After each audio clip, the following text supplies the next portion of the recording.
გიორგი მამარდაშვილის პირველი მატჩი ლეგენდარულ ენფილდზე ლივერპულის შემადგენლობაში. ინგლისური კლუბი ატლეტიკ ბილბაოს დაუპირისპირდა და მეტოქე 3-2 დაამარცხა. მამარდაშვილმა სრული შეხვედრა ჩაატარა და მატჩის მიწურულს ენფილდზე შეკრებილი გულშემატკივრების წინაშე თავი ეფექტური სეივით გამოიჩინა. საფეხბურთო კლუბი ორბი რუსული ნიჟნი-ნოვგოროდისა და ვახო ბედოშვილის წინააღმდეგ სამართლებრივ დავას იწყებს.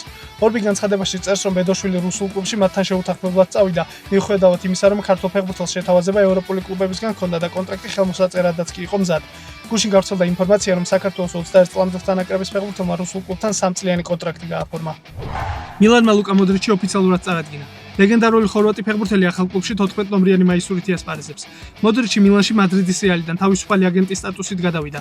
მას სამეფო კლუბში 13 წელი აქვს გატარებული, სადაც 597 ჩატარებულ მატჩში 49 გოლი გაიტანა და 95 საგოლე გადაცემა შეასრულა. მოდრიჩს რეალთან ერთად 27 ტიტული აქვს მოგებული. საქართველოს საკალათბურთო ნაკრები FIBA-ს რეიტინგში 1 პოზიციით დაწინაურდა. ეროვნულმა ნაკრებმა მე-15 ადგილზე გადაინაცვლა. FIBA-მ რეიტინგი 2025 წლის ევრობასკეტის დაწყებამდე განაახლა. რეიტინგის მიხედვით პირველ ადგილს სერბეთის ნაკრები იკავებს. მეორე პოზიციაზე გერმანიაა, მესამეზე კი საფრანგეთი. ევრობასკეტზე საქართველოს პირველი მეტოქე საბერძნეთი იქნება. შეხვედრა 31 აგვისტოს გაიმართება.